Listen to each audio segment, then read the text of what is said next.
Olá! Em instante nós reproduziremos o programa Melhor é Viver, mas antes de falarmos do programa, eu quero falar da página Estação da Luz Espírita. A nossa página não tem fins lucrativos, o objetivo é a divulgação da doutrina espírita. Por isso nós reunimos aqui o melhor acervo possível de matérias espíritas, livros da codificação, obras suplementares, palestras, entrevistas e agora reproduzimos também programas da Web Rádio Estação da Luz Natal e da Web Rádio Cristo Consolador, São Paulo. Qual é o objetivo? Reunirmos no mesmo lugar, o acervo que atenda às suas necessidades, pesquisa, lazer, para que você encontre no mesmo lugar aquilo que atenda aos seus interesses. Mas lembrando, nossa página não tem fim lucrativo. O objetivo é divulgar os excelentes trabalhos que nos chegam às mãos e divulgar a doutrina espírita. Por isso nós vamos reproduzir agora o programa O Melhor é Viver, estudo do livro Memórias de um Suicida, reconhecimento e continuação, apresentação de Silva Almeida do Rio de Janeiro, transmissão da Web Rádio Cristo Consolador de São Paulo. Muitíssimo obrigado pela companhia e vamos ao programa.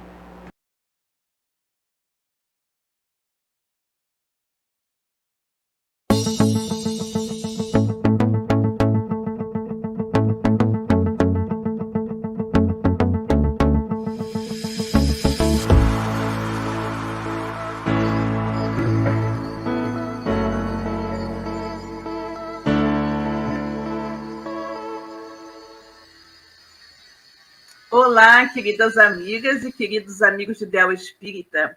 É com grande satisfação que começamos agora pela nossa Web Rádio Cristo Consolador, mais um programa O Melhor é Viver, né? Esse programa que estuda o livro Memórias de um Suicida, que nos foi trazido pela mediunidade bendita de Ivone do Amaral Pereira e foi ditada a Ivone pelo espírito Camilo Cândido Botelho, pseudônimo do escritor português suicida Camilo Castelo Branco, né? Então, estamos começando agora, vamos aproveitar para cumprimentar os amigos que já estão aqui conosco, né? Nossa querida amiga Ângela Coutinho já está aqui. Boa tarde, querida amiga Silvia, boa tarde a todos, que Jesus abençoe esse trabalho de amor, com certeza, querida, boa tarde para você, é muito bom tê-la aqui conosco, né? Muito bem, queridos, como vocês sabem, né? A nossa Web Rádio Cristo Consolador é uma Web Rádio espírita, né? E esse é um programa espírita. E nós temos como hábito iniciar sempre com uma prece, pedindo aos amigos espirituais, que são os verdadeiros diretores de todo esse trabalho, não é? Que nos auxiliem na realização de mais um trabalhinho na seara do Mestre Jesus. Então, vamos todos juntos elevar o pensamento a Deus e fazer uma pequenina prece. Vamos orar. Deus, Pai de infinita bondade, misericórdia e justiça. Jesus, nosso querido amigo, nosso mestre, guia e modelo da humanidade. Queridos amigos espirituais que estão aqui conosco nesta tarde, mais uma vez, para nos orientar, nos intuir, nos auxiliar na realização deste programa. Muito obrigada pela presença amiga. Obrigada, sobretudo, pela luz da doutrina espírita que ilumina as nossas vidas. Obrigada pela bênção desta encarnação e pela oportunidade de trabalho na seara do Mestre Jesus.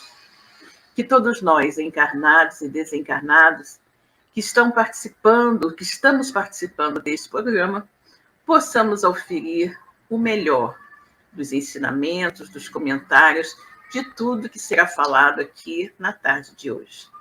E assim, minhas queridas irmãs e irmãos, em nome de Deus, de Jesus e dessa espiritualidade amiga que nos orienta, está no ar, pela Web Rádio Cristo Consolador, mais um programa O Melhor é Viver, ok?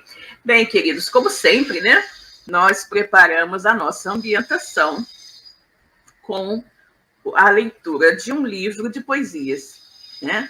Nós sempre lemos as poesias do Espírito Maria Dolores, poesias ditadas ao médium Francisco Cândido Xavier. E nós estamos lendo, né, nós iremos ler hoje uma poesia do livro Antologia da Espiritualidade, esse livrinho aqui, né? E iremos ler a poesia Escuta, Alma Querida, ok? Então vamos ouvir.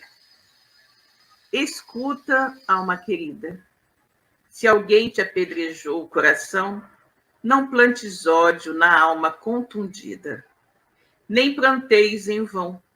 Sustenta no caminho da esperança o perdão por dever. Não te deis a vingança, esse alguém vai viver. Daí dá sublimando amor que o mundo não descreve. E se alguém te despreza com mentiras, não repliques de leve, nem lamentos profiras. Segue à frente na paz em que te escondas, abraçando a humildade por prazer. Por maior seja o insulto, não respondas. Esse alguém vai viver. Seja onde for, se alguém te suplicia sob golpes brutais, não reclames, não percas a alegria, nem te azedes jamais.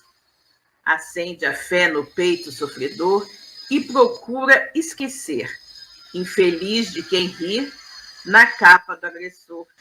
Esse alguém vai viver.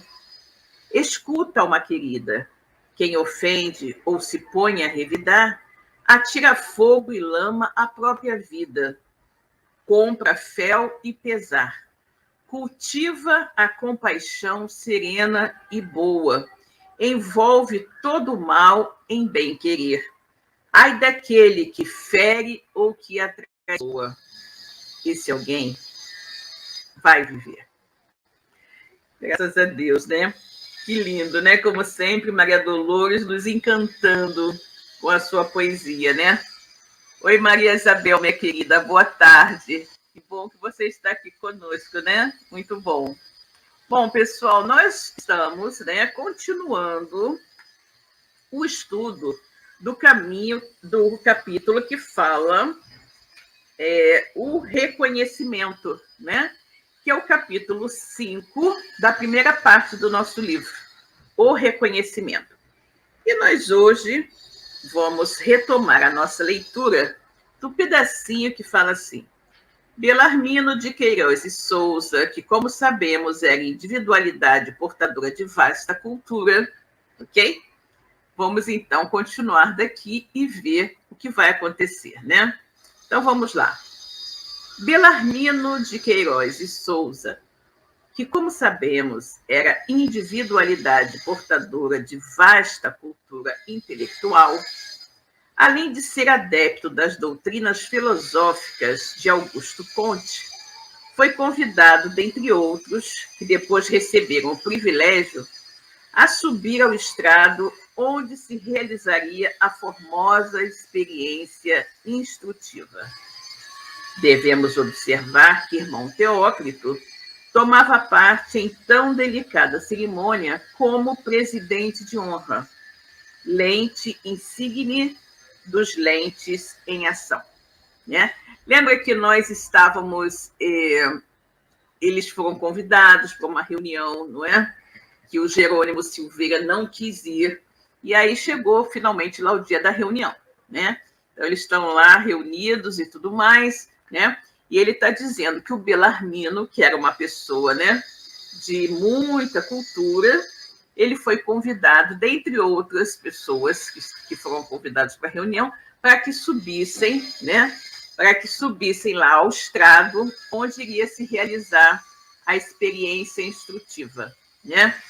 E aí ele diz que o irmão Teócrito é que estava presidindo, vamos dizer assim, era o presidente de honra daquela reunião.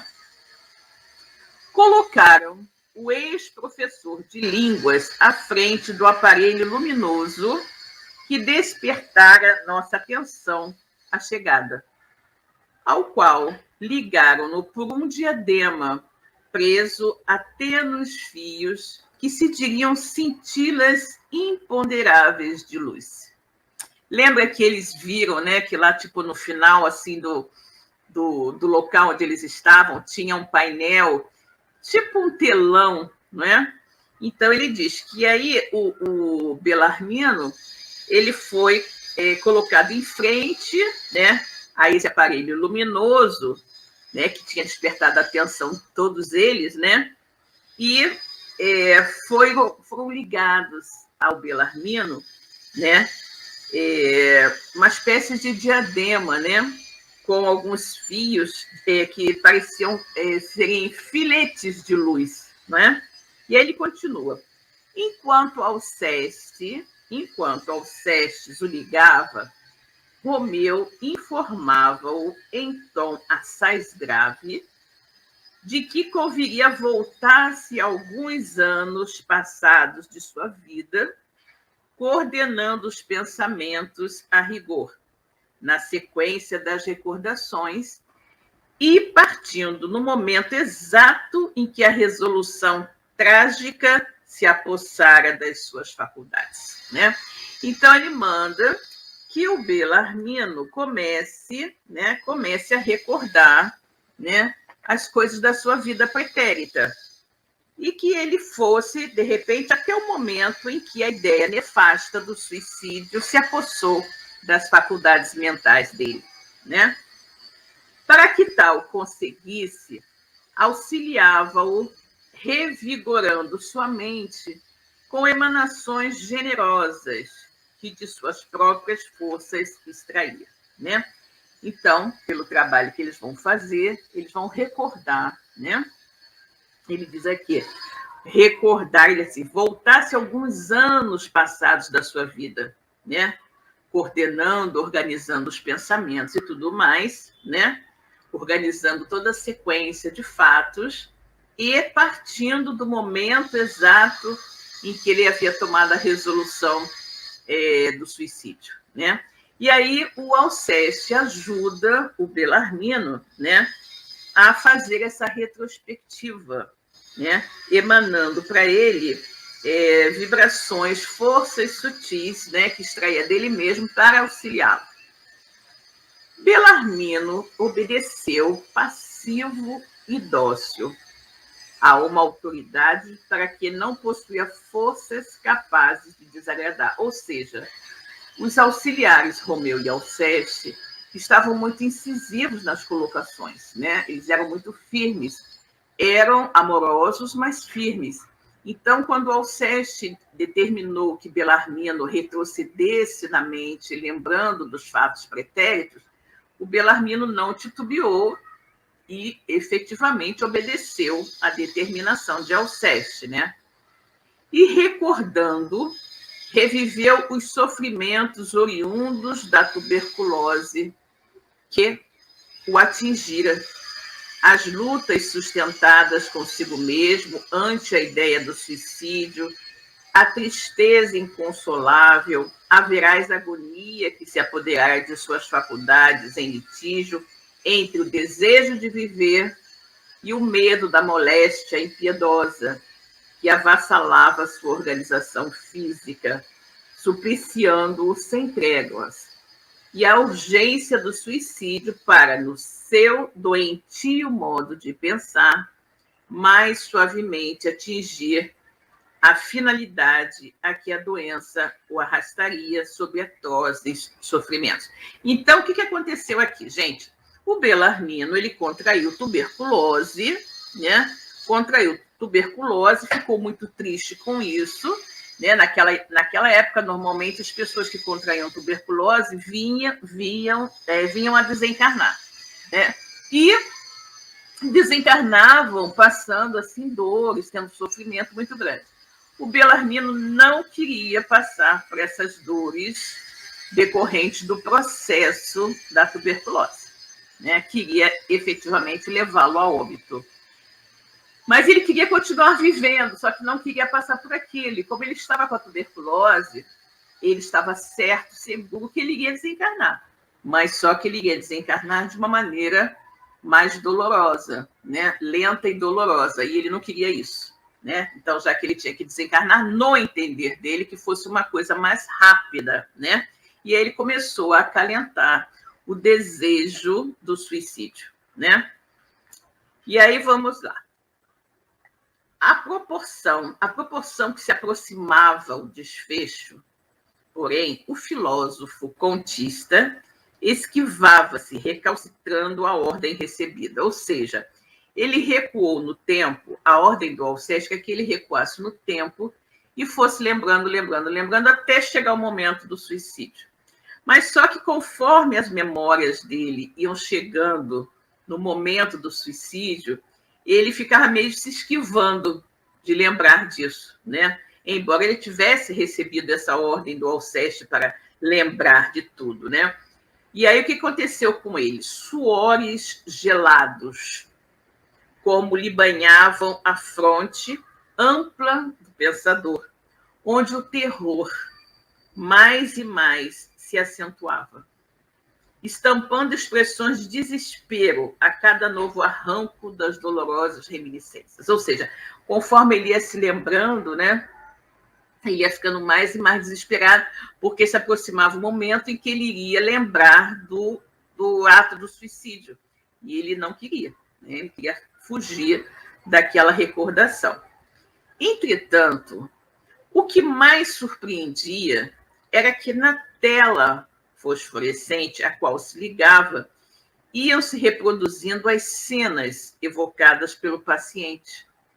Fato empolgante que a ele próprio, como a assistência, facultava a possibilidade de ver, de presenciar todo o amargo drama que precedeu o seu ato desesperador e as minúcias emocionantes e lamentáveis do execrável momento. Ou seja, ele estava recordando. Tudo que ele recordava aparecia no telão. E aí, mesmo ele querendo fugir dos pensamentos, do momento do suicídio, ele pensava e se reproduzia na tela, né? Reproduzia para ele na tela e tudo ficava aparecendo ali, né? Então, todo o processo de elaboração do suicídio, o ato em si e tudo mais, e todas as amargas consequências do ato terrível, né? Por ele praticado. E aí eles continuam aqui a explicação. A este, seguiam-se as tormentosas situações de além-túmulo, ou seja, ele lembrou tempos antes, anos antes do suicídio, lembrou o momento do suicídio e agora vai começar a lembrar o que ele passou depois do suicídio, né? E ele diz, a este seguiam-se as tormentosas situações de além-túmulo, que lhe foram consequentes, ou seja, o que aconteceu depois, né? O drama abominável que o surpreendera. As confusas sensações que durante tanto tempo o mantiveram enlouquecido. Claro, uma pessoa que tem essa visão materialista da vida, que acredita que a vida, que nós somos apenas um corpo material, e que pensa que o suicídio vai resolver todos os problemas, quando ele efetivamente destrói o corpo físico pelo suicídio e se vê vivo, né? Em geral, o espírito acha que o suicídio não deu certo, né? Em geral, ele acha que o suicídio não deu certo e que ele efetivamente está vivo. Só que ele começa, infelizmente, a vivenciar toda a situação de um corpo em decomposição. O seu espírito ainda está muito ligado àquele corpo que já não tem mais vida, que já não tem mais condições de abrigar um espírito que é imortal, não é? Mas o espírito, por estar ainda muitíssimo ligado ao corpo físico, eles têm todas as sensações, né? Os odores, inclusive, do corpo em decomposição. Então, é uma experiência terrível, né? Uma experiência terrível. E ele diz,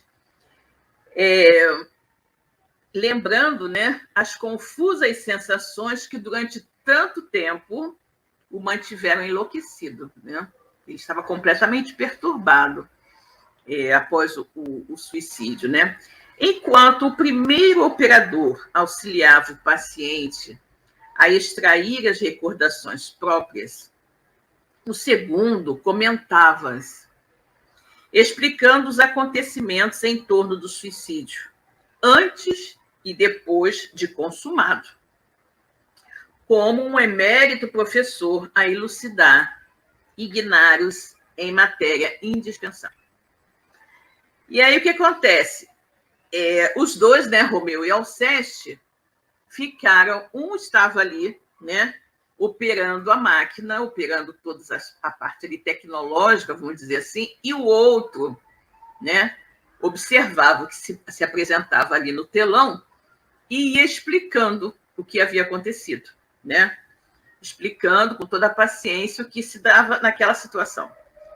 Fazia-o mostrando os fenômenos decorrentes do desprendimento do ser inteligente, ou seja, da alma, do espírito, do seu casulo de limo corporal, ou seja, tudo o que aconteceu com aquele espírito no momento em que ele foi expulso, vamos dizer assim, do corpo de carne pelo suicídio. Então, eles estavam falando e comentando e explicando o que acontece, né? Violentado, né? Foi expulso do casulo carnal, violentado pelo desastroso gesto contra si mesmo praticado.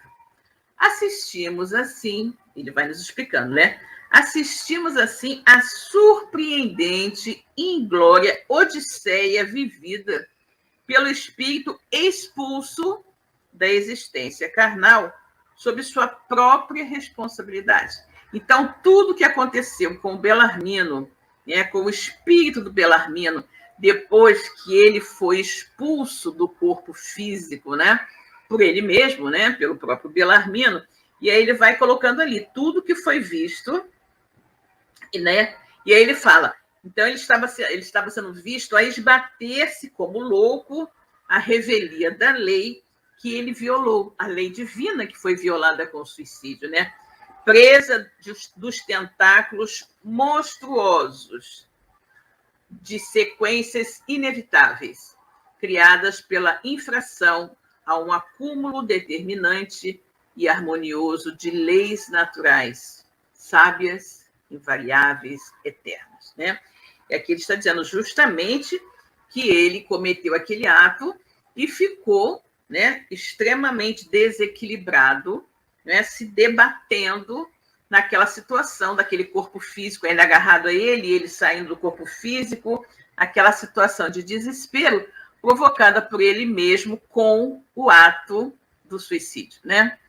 A Ângela está aqui nos dizendo o seguinte: a falta que faz uma religiosidade com o Pai. Exatamente. Para os que creem, a prece é o maior recurso, o que não acontece para os materialistas, os ateus. Exatamente, Ângela. Eu sempre me pergunto como essas pessoas conseguem viver, né? Porque nós sabemos que a experiência na matéria, nesse planeta onde nós estamos encarnados, né, um planeta de provas e expiações, não é o melhor dos mundos, né? É bastante complexo. Mas quando nós temos uma fé, quando nós acreditamos em alguma coisa, acreditamos num ser superior que nos ama, que nos protege, que nos orienta, que nos auxilia em todos os momentos, a nossa caminhada fica menos difícil. Mas quando você não acredita em Deus, não tem fé, né, de que existe um ser magnânimo, todo poder e bondade e justiça que está velando por nós, é como se você estivesse sozinho, completamente só no mundo, né? Você não tem ninguém. Então, eu sempre imaginei, nossa, que difícil, né? Que difícil deve ser para o ateu a vida, porque ele não tem onde se escorar, né? Ele não tem onde repousar a sua cabeça, né, das tribulações do mundo. Ele não tem para quem orar, né? Porque ele não acredita em Deus, vai orar para quem? Nem ora, não é? Vai orar como? Por quê? Se ele não acredita na divindade. Então, é muito triste. Eu penso que a vida do ateu é muito infeliz, né? A Arlene, nossa querida Arlene, acabou de chegar. Atrasada, mas cheguei. Que bom, né, Arlene? Boa tarde, querida. Boa tarde. Bom, e aí ele continua nos falando aqui, né? Esses extraordinários panoramas vieram anular as convicções materialistas do filósofo contista, ou seja, do Belarmino. Belarmino era um filósofo, né, um estudioso, um professor, um filósofo materialista, que achava naturalmente que matou o corpo, matou tudo, acabou, vou virar pó, fumacinha, né? E todas as minhas preocupações vão desaparecer. E aí, quando ele se viu, né, vivo, perfeitamente vivo e consciente de si mesmo, aí todas as suas convicções materialistas foram por água abaixo, né? Foram por água abaixo. Então, esses extraordinários panoramas vieram anular as convicções materialistas do filósofo contista, já bastante estremecidas, né? Ele já não estava assim tão firme nas suas convicções, permitindo-lhe positivar em si mesmo, com minucioso exame, a separação do seu próprio astral do envoltório de lama corporal, de que se revestia, sobrevivendo lucidamente apesar do suicídio e da decomposição cadavérica. Gente, olha que desilusão, né? Que desilusão para o suicida materialista que acha que tem um problema, não quero enfrentar esse problema, não quero continuar vivendo assim, então eu vou me matar, porque vai ser mais fácil, né? Eu vou me matar porque aí eu não tenho que, de repente, pagar os meus credores, eu vou me matar porque eu não vou continuar com essa doença, eu vou me matar porque aí eu perdi o meu amor, isso e aquilo, vários motivos que levam a pessoa, sobretudo a pessoa que não tem uma convicção religiosa e que não acredita que exista nada além da matéria, né, os materialistas, a optar por essa solução horrível, péssima para a solução dos seus problemas, né? Uma forma de tentar fugir de todas as coisas, eliminando o corpo físico. Só que isso não acontece. Por quê?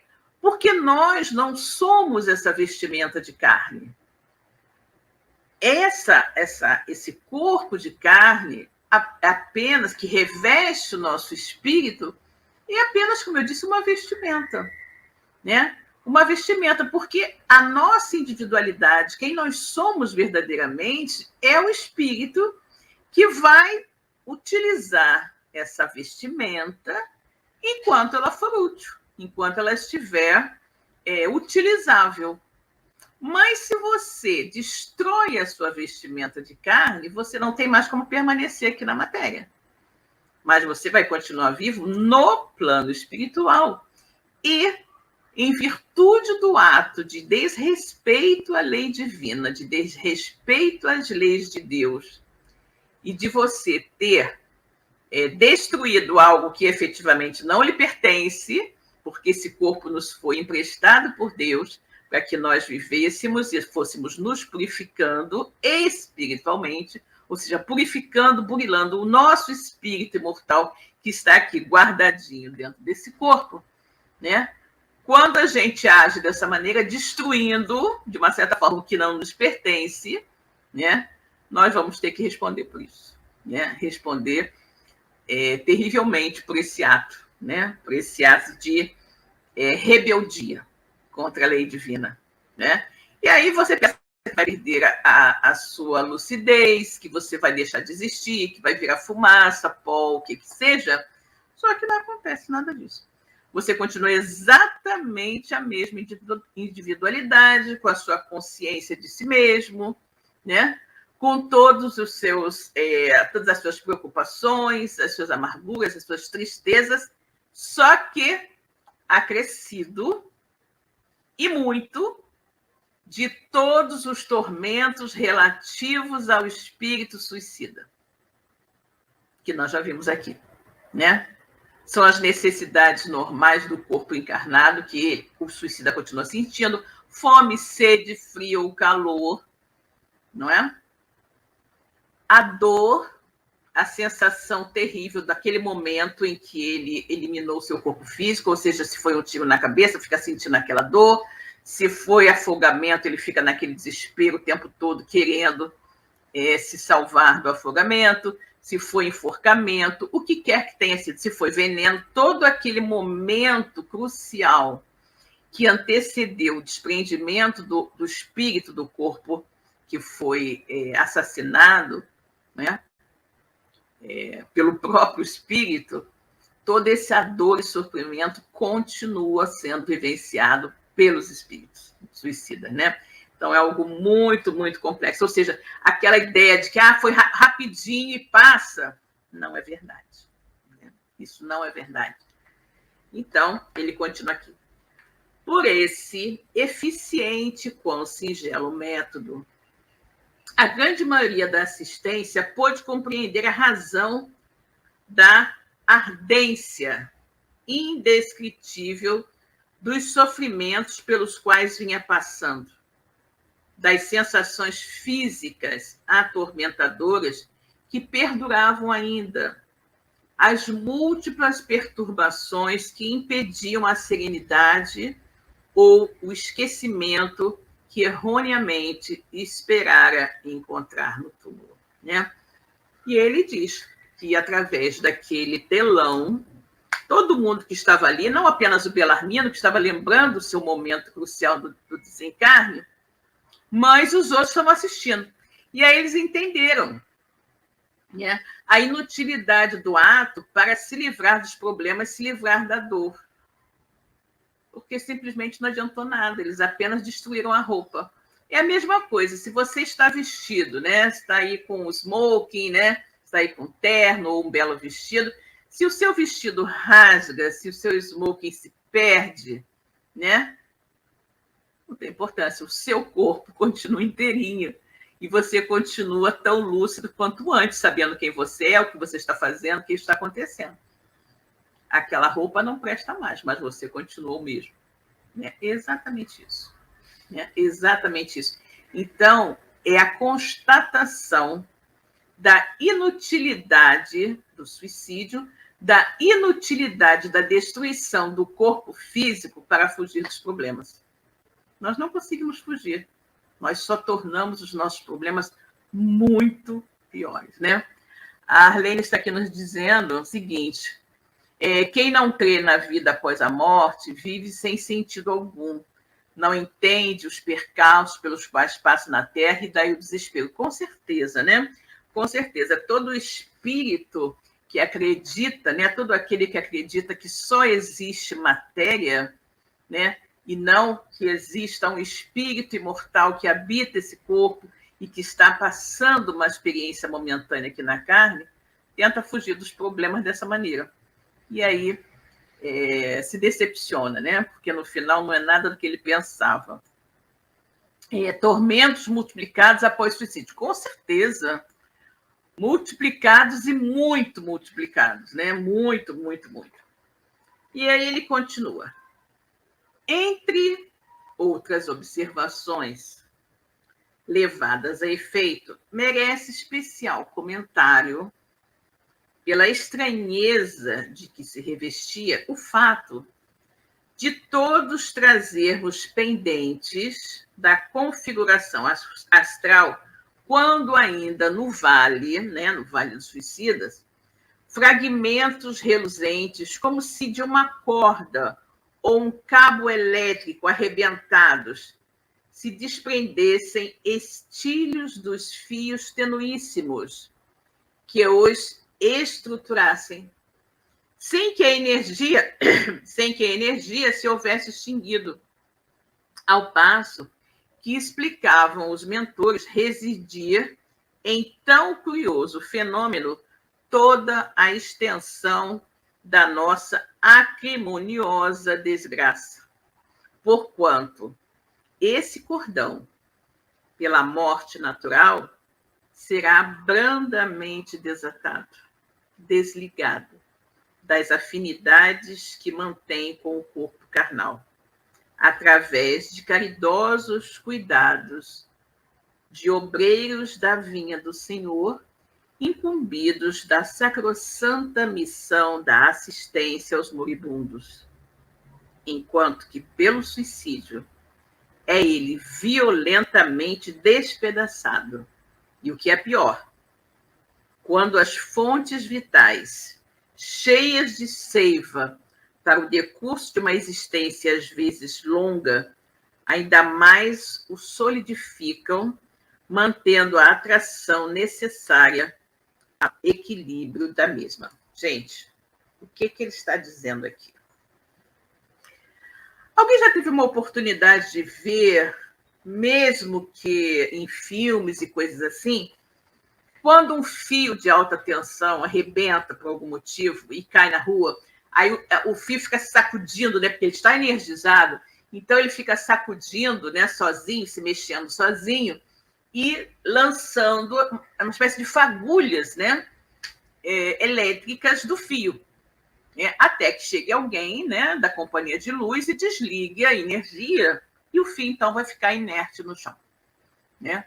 Mas enquanto tem energia, o fio está se debatendo todo, soltando aquelas fagulhas, né? E aqui eles falam que é exatamente isso o que ocorre com o suicida. Nós sabemos que todos nós encarnados temos o chamado cordão de prata, né? O cordão prateado que liga o nosso corpo físico ao corpo espiritual, que é o nosso perispírito, né? Que envolve o nosso espírito. Quando nós estamos dormindo, né? E o nosso espírito se desprende, ele vai para onde ele quer ir, mas sempre mantém-se ligado ao corpo físico que está dormindo sobre a cama, né? Por justamente esse cordão. Sabe assim, eu sempre tenho a impressão que parece uma pipa, né? Uma pipa que está fincada no solo, sendo segura pelo menino que está soltando a pipa, né? Mas ela tem um fio que é a linha da pipa e a pipa está lá no alto voando livremente, mas ligada, né, ao menino que está segurando a linha na terra. Se o menino quiser trazer a pipa para baixo outra vez, é só ele puxar, né, a linha e a pipa vai chegar junto ao menino, né? Então, mais ou menos assim, né? Nós temos esse cordão prateado, que é o cordão fluídico, que liga o nosso corpo físico ao nosso corpo astral, que envolve, né, o nosso espírito, ou seja, o nosso perispírito. No deslocamento, não é? O espírito vai para onde ele quer ir, mas sempre ligado, né, ao corpo físico que está em repouso sobre a cama, né? E aí nós todas as vezes, né, enquanto estivermos encarnados, nós não iremos nos desligar de jeito nenhum desse cordão, né? Porque ele é que nos mantém ligados, né? Corpo e espírito ligados. Quando você vai ficando doente, vai ficando debilitado, esse cordão vai ficando mais fraco, né? E quando ocorre a morte natural, esse cordão ele é naturalmente desatado e liberta o espírito, né? Por quê? Porque aquele corpo físico no qual ele estava não mais serve para abrigar o espírito. Então, ele não vai ficar preso a um corpo sem condições. Então, naturalmente, esse fio se desliga ou é desligado com a ajuda de amigos espirituais, né? E aí é uma transição serena, tranquila, normal. No entanto, quando ocorre o suicídio, esse cordão ele é arrebentado, ele não é desligado, ele não é desatado, ele é violentamente rompido pelo suicídio, né? Então, o corpo cheio de vitalidade, o corpo físico cheio de vitalidade, ligado ao espírito por esse cordão fluídico, né? Quando ele é arrebentado porque o corpo físico foi destruído, né? O cordão fica igual um fio elétrico cortado, né? Então, se debatendo e soltando aquelas faíscas como se fosse um fio. Por quê? Porque ele está muito pleno de energia vital, né? Que é como se fosse uma energia elétrica. E aí ele está nos falando que o curioso é que todos eles traziam esse fio pendurado neles mesmos, né? Esse fio que se debatia e que soltava essas fagulhas, né? Então, vocês vejam que situação, né? Que situação. Vejamos o que a Arlene nos diz aqui. O efeito sentido pelo ato insano do Bellarmino era o mesmo sentido pelos outros. Sim, claro, exatamente. Né? A Ângela está nos falando. E a Arlene diz assim, me lembra o cordão umbilical. Exato, com certeza, né? Esse desligamento é igual à morte por acidente? Não, não. Mesmo a morte violenta por acidente, tá? Ela foi independente da vontade do espírito. Esse tipo de desligamento, assim, que o cordão fica ainda se debatendo, é no caso apenas do suicídio. No caso da morte, né, por acidente, não, né? Porque existe todo um socorro e já foi uma coisa involuntária, então existe um desligamento automático, tá? Mas quando é provocado, não, o cordão se arrebenta, né?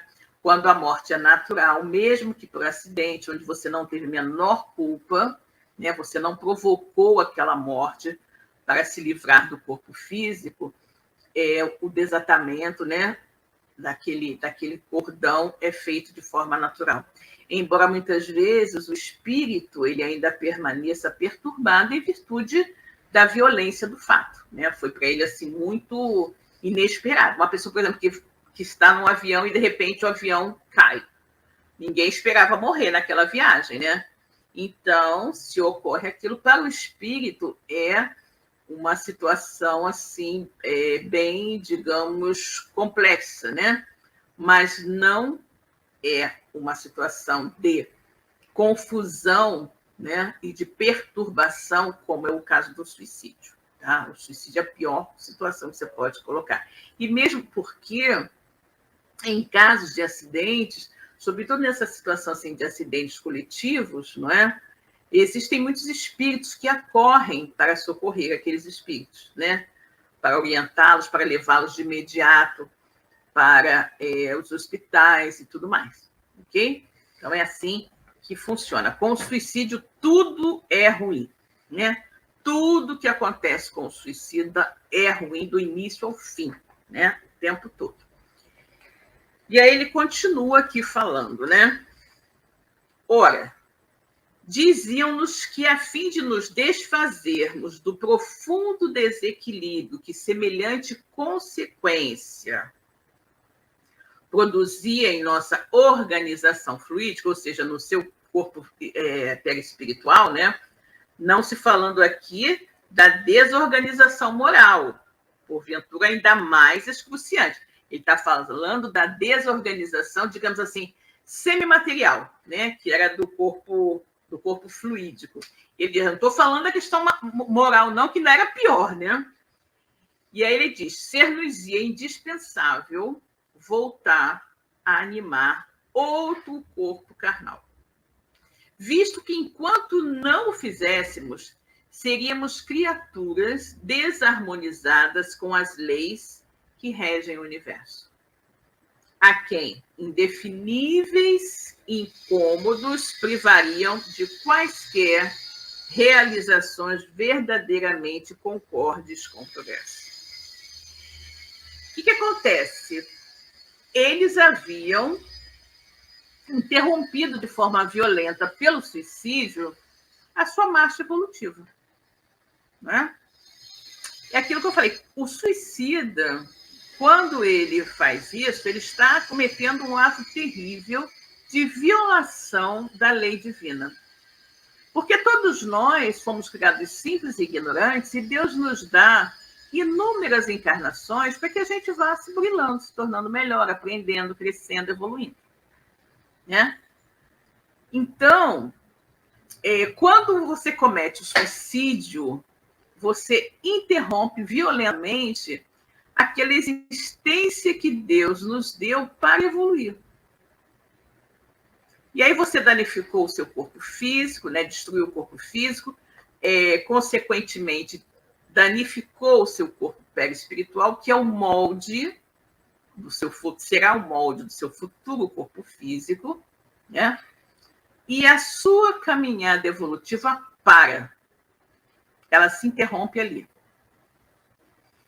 Enquanto você não reequilibrar todo o seu corpo perispiritual, né? Não resgatar o erro cometido com o suicídio, você não pode continuar a sua caminhada evolutiva. E é por isso que o suicida atrasa e muito a sua evolução. Por quê? Porque ele deverá viver inúmeras outras encarnações até que ele consiga recompor o seu corpo perispiritual da mesma forma que estava antes do suicídio. E isso pode levar 1, 2 ou mais encarnações para acontecer. No momento em que ele já está totalmente habilitado, que ele já conseguiu consertar o erro que fez, né, a besteira que fez, aí sim ele vai voltar para a estrada evolutiva e continuar a sua caminhada. Mas enquanto ele não conserta isso, ele de repente vai viver mais 1, 2, 3, sei lá quantas encarnações, e essas encarnações não servirão para o seu crescimento moral e espiritual. Servirão apenas para consertar o dano que ele causou ao seu corpo perispiritual com o suicídio. Então, imagina o atraso evolutivo que um suicida causa a si mesmo ao cometer esse ato insano. Né? É justamente isso aqui que ele está falando. No entanto, Belarmino debatia-se preso de choro e convulsões espasmódicas, revivendo as danosas aflições que o acometeram, enquanto a assistência se fazia com ele solidária, deduzindo daquela pavorosa demonstração ocorrências que a si diziam respeito. Né? O Belarmino estava ali se debatendo naquelas recordações, né?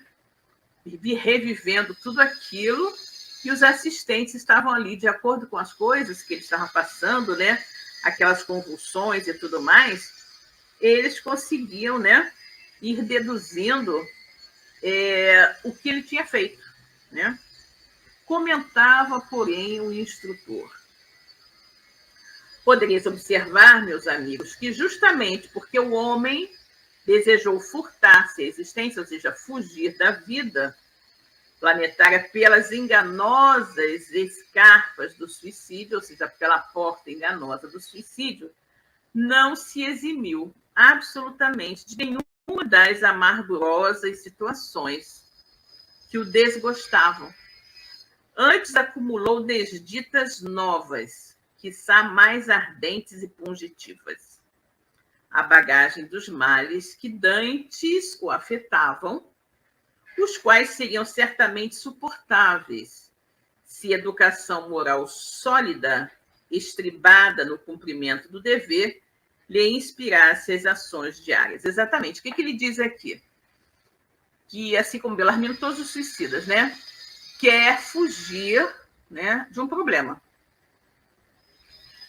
E aí, na tentativa de fugir do problema, ele comete o suicídio. E aí ele arruma muito mais problema para ele.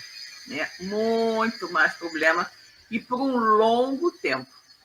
Ao passo que se ele tivesse aceitado aquela prova, aquela expiação com paciência e resignação, ele ia passar, com certeza, ele ia passar por aquilo, ia superar. Não é? Por quê? Porque Deus não coloca fardo superior às nossas forças nos nossos ombros. Aquele sofrimento, aquela dor, seria uma coisa temporária.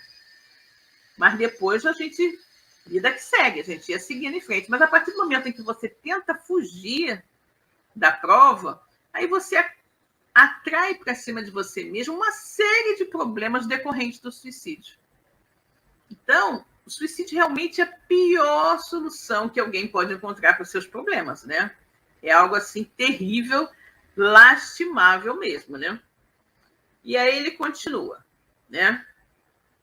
Essa educação orientadora, conselheira, salvadora, portanto, de desastres, como que lamentamos neste momento, o homem somente não a tem adquirido no próprio cenário terreno onde é chamado a realizações imperiosas porque não a quer adquirir, visto sobejar em torno de seus passos, no orbe de sua residência, instruções e ensinamentos capazes de conduzi-lo às alvoradas redentoras do bem e do dever.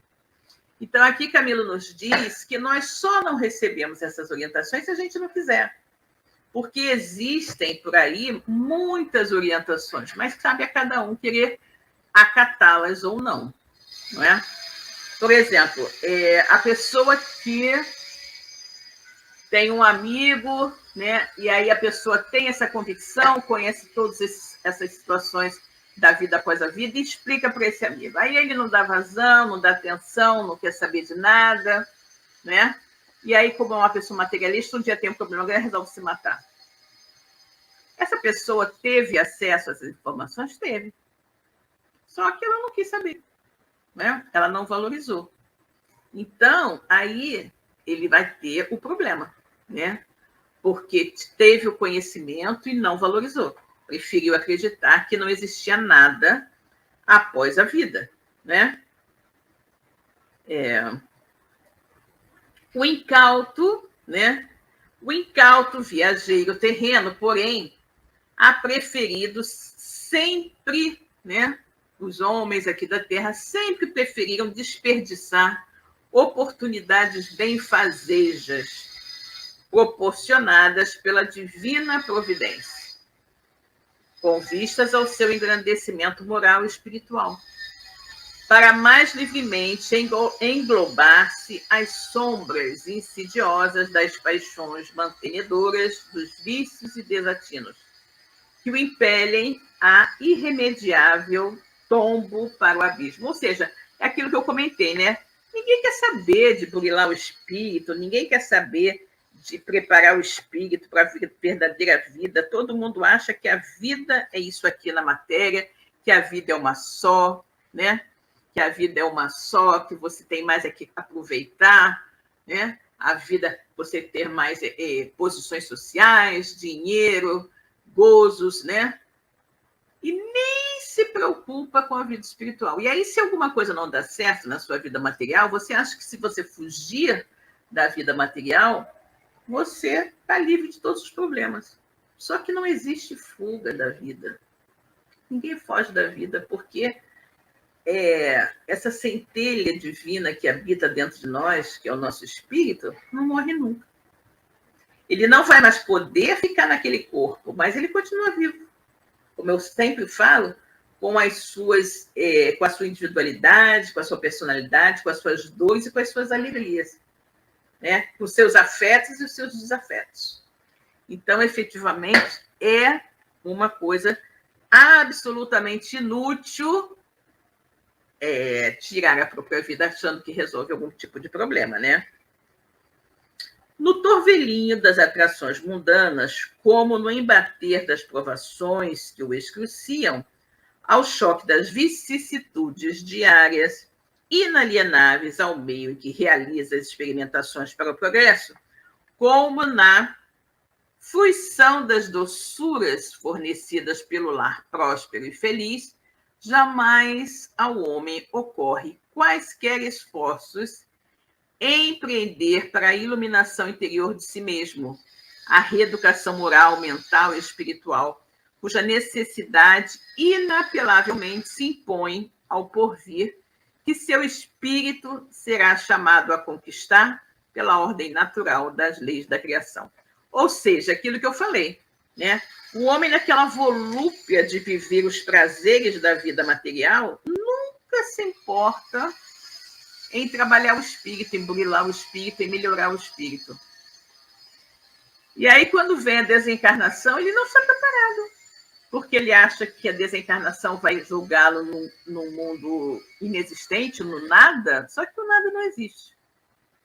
E ele vai se ver no mundo espiritual, né, diante de situações que ele não imaginava que existissem, e vai ver que a vida continua plenamente, né? Então, não adianta fugir. Por isso que o nome do nosso programa é O Melhor é Viver, porque é melhor você continuar vivendo cheio de problemas, mas com chance de corrigir, do que você fugir da vida e multiplicar em muitos seus problemas, né? E aí não tem como fugir. Esse é um problema muito sério, né? Arlene, isso aqui nos buscando a questão da morte por acidente, né? Obrigada pela explicação, sempre tive essa dúvida. Ah, sim, ok. Bom, gente, e aí, né?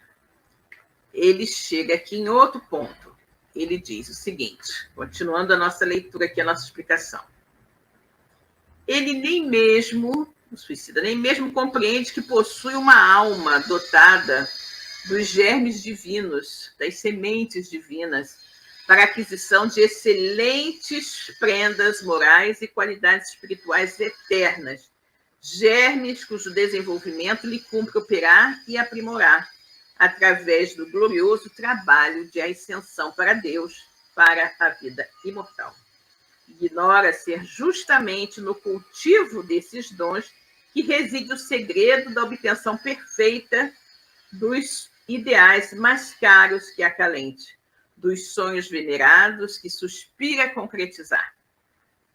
E mais, que desprezando o ser divino que em si palpita, o qual é ele próprio, e o seu espírito imortal, descendente que é do Todo-Poderoso, dá-se, então, voluntariamente a condenação pela dor, resvalando pelos ominosos desvios da animalidade e, quiçá, do crime, os quais necessariamente arrastarão a lógica das reparações, das renovações e experiências dolorosas nos testemunhos da reencarnação, quando mais suave se tornaria a jornada ascensional se meditasse profundamente, prudentemente, procurando investigar a própria origem e o futuro que lhe compete alcançar, né? Então, efetivamente, é o que ele diz aqui. O espírito, né, se ele não faz nada para crescer e evoluir na matéria, né, e não leva em consideração o seu corpo físico como um agente primordial para a evolução, ele destrói esse corpo físico e ele vai ficar perdido, né? Vai ficar perdido e vai ter que passar por muita dor e sofrimento até que ele consiga, não é? Corrigir, restaurar, melhor dizendo, o corpo que foi por ele danificado, né? Então, é muito importante que nós tenhamos, né? Tenhamos essa consciência. E aqui mais adiante ele vai dizer que foi justamente essa fatal ignorância, né? O ato de ignorar que o corpo, né? O corpo semimaterial que reveste o espírito, que é o perispírito, ele é imortal, né? O nosso espírito é imortal. Então, não adianta se destruir todas as roupas, porque o espírito vai continuar vivo, né? Então, é isso que a gente tem que ter em mente, né? O suicídio não resolve problemas, o suicídio nos causa muito mais problemas. E ninguém consegue fugir, né, aos ditames da vida pelo suicídio, porque o espírito simplesmente continua vivo com todas as suas experiências, com toda a sua bagagem de trabalhos, não é? Então, interromper a vida, né, destruindo o corpo físico, você está apenas destruindo o corpo físico, né? Porque o espírito é indestrutível, ok? Bem, meus queridos, estamos chegando aqui ao final do nosso programa, né? Estamos aqui no finalzinho, faltando apenas 2 minutinhos para terminarmos, né? Então, a gente vai aproveitar para se despedir de vocês agora. Espero que vocês tenham aproveitado bastante o nosso estudo, né, dessa tarde, e que possam todos estar aqui conosco na próxima semana, para acompanhar aqui pela nossa web rádio Cristo Consolador, mais um estudo do livro Memórias do Suicida, né, no nosso programa O Melhor é Viver, ok? Então, meus queridos, eu desejo a todos, né, uma ótima tarde, que fiquem todos bem, né? E até a próxima semana, se Deus quiser, com mais um programa pela nossa web rádio Cristo Consolador, O Melhor é Viver. Ok? Então, um beijo grande para vocês. Fiquem com Deus e até a próxima quarta-feira. Tchau, gente. Tchau, tchau.